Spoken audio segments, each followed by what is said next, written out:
Hey, it's V, the gritty artist. Gosh, I'm so awkward. Hi. Oh wait, I need to talk to you. Hi, it's V, the gritty artist. I'm so awkward. One day I'll get used to this. I'm hoping this weekly schedule help push me be more creative and maybe form a connection with some kind of audience. I know that's long in the future, but it'd be cool just to connect to family and friends for now, since, you know, times dictate that we shouldn't be hanging out together. So I wanted to explain what I have been working on, share with you a little bit about this project. I feel so weird just like talking, trying to pretend there's an eye there and the person's there. This is my tint tone shade chart, color chart by the Art Sherpa. She made this beautiful thing and has a website with all the materials and everything you need. I'll show a couple screenshots of maybe just to help illustrate what I'm talking about, but this project really was to help me understand mixing, since I'm also doing her acrylic April, slowly getting my way through that and making videos of that, but I was having a hard time mixing colors and tinting, and you know, she said this could help. It really did. I feel like I can mix and match colors. The whole point of this is to mix colors and be able to reproduce them, you know?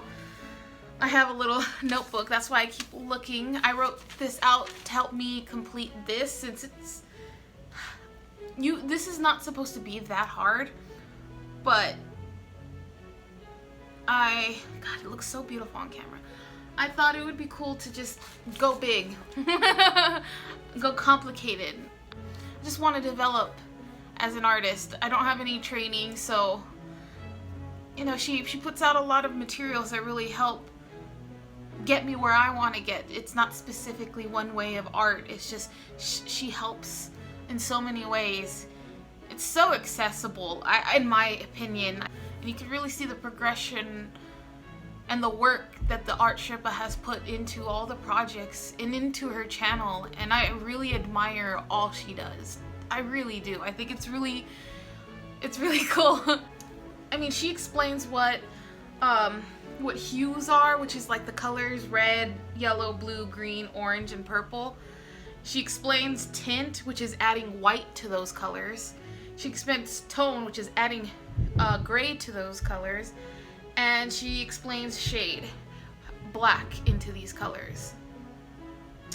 And she even explains what an artist palette is, which I found it very interesting. It's like your own personal colors you chose to use on your paintings.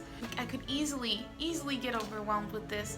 This was a big project, and I have much love for it, for how it turned out, for the process. Spoilers alert, I plan on doing another. Mostly because I messed up. You're supposed to organize these from lightest to darkest. I didn't really do that. I mean, maybe if I'm gonna try to desaturate this somewhere around here, so I can give myself a clue.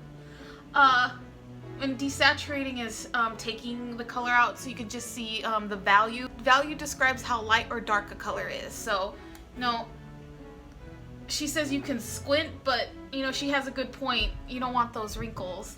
And I had difficulty figuring it out. I actually mixed up. I thought I had a swatch for sap green, and I didn't label it, and it turns out it was hooker green, so it was a lot darker than this, so this is misplaced. And I was like, I don't want to repaint these, and I regret doing that.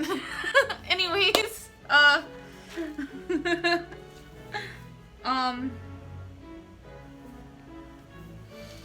yeah, so putting in the desaturating lets you see the value. My value's off, and maybe this will show how off I am. And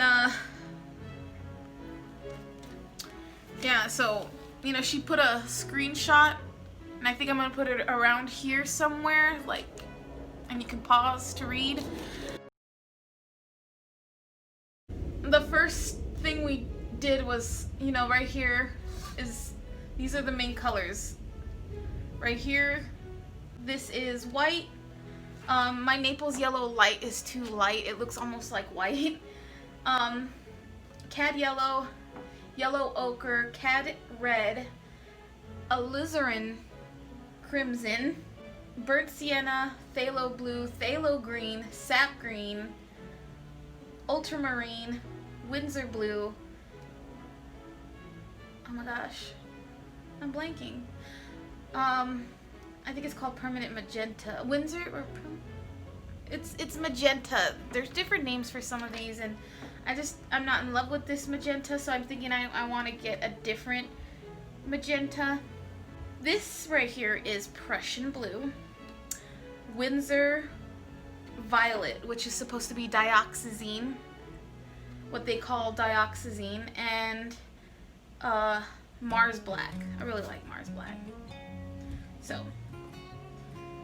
it's supposed to show the progression of light to dark, but I kind of messed that up. But I don't mind. The biggest thing for this project was for me to mix these paints, to know how to mix these paints. And I know mixing paint is the only way to learn how to mix paint. So I thought, why not throw myself into a nice big project and learn? And I did. I learned so much, and I had a lot of fun. I really did. Each square is a mixture of paint. So this first middle one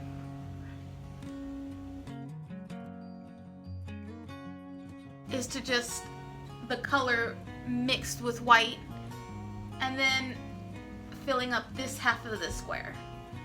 Then taking that mixture that has white and mixing it with a full part white. So this is half white and half cad yellow, while this is 3/4 white and 1/4 cad yellow. That's how I think of it. Because one part this, half part that, I'm like, okay, quarters. So in the end, this has 3/4 white and 1/4 the color. They line up. It's just the color itself mixed in with some white. And that's these middle ones. So you can see how each color looks with equal parts white, and then the color looks with 3/4 white. I'm like, am I saying it right? Oh my gosh. And so I filled those middle ones. I wish I had gotten the recording of that. But for my next project, I'm gonna get the whole thing. This one I only have the last couple squares. Honestly, it just never occurred to me. It was actually my partner Noe who suggested recording it. And I was like, oh shit, I should have been doing that. So many reasons why I'm gonna do another one. But oh yeah, I forgot to mention determining colors. I really recommend watching her video. I don't think you can recreate this from my video. But I'm having fun talking to you about it. And it makes me feel like I have learned something since I can talk about it with others. I keep getting distracted by how beautiful it is. It's just so beautiful. I love it. I love it. Sorry. This just made me really fall in love with mixing paint. Mixing paint is so fun. Before it was a chore. It really was a chore. So I'm just really hyped and jazzed. And I don't know, art has enriched my life completely and helped my psoriasis. Stress is not a good thing for psoriasis. I couldn't do meditation and such. So I tried. I really did. I even tried to do like a yoga meditation room, but it just, I sit there and I start itching. That's all I'm gonna say. So, and the next part, which the screenshot refers to, but you're gonna use 2 parts here and 1 part there. This part is where you should use the parts, or where I use the parts, because it just makes sense. So, I'm sorry if I keep looking away. I'm trying to think. Even though I have notes here, I'm trying to do it from memory. And this is just a guideline. This book is my mind. It started out as a psoriasis help book, but it has everything in it. Anyways. She suggests going one row at a time, so that's what I did. So this is cad yellow. So this part's already filled in with our mixture with itself in more white, right? So this next one, which is yellow ochre, that is mixed with 2 parts yellow, cad yellow, and 1 part yellow ochre. Then you fill in that half of the square. Take this mixture, 1 part of this mixture, and take 1 whole part white. Mix them together and fill in this top square. And you do that for every single one. 2 parts yellow, 1 part cad red. Fill in that. Take that mixture, 1 part of that mixture, to 1 part of white and fill in this square.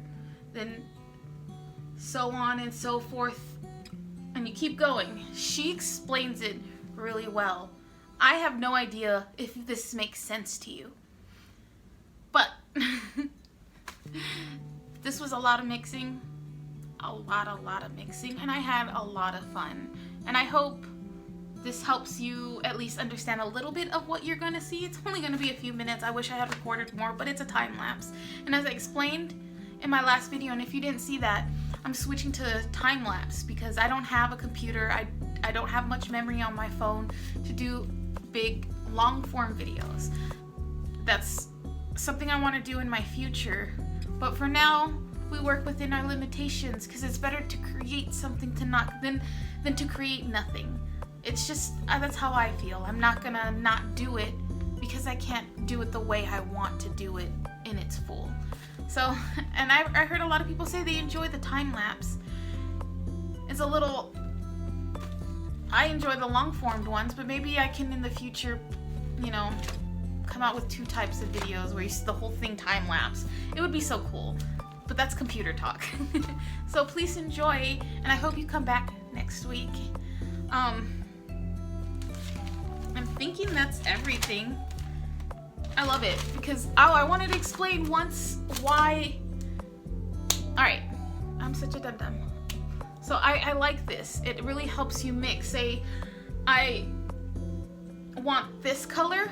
This is a really beautiful color. How would I mix this, right? How would I mix this? Well, 2 parts phthalo blue and 1 part phthalo green. And if I want this top square, then I know I mix this and put equal parts this mixture and white to get this color. And that's for everything here. The point of this is to be consistent so you can recreate it. Anyways.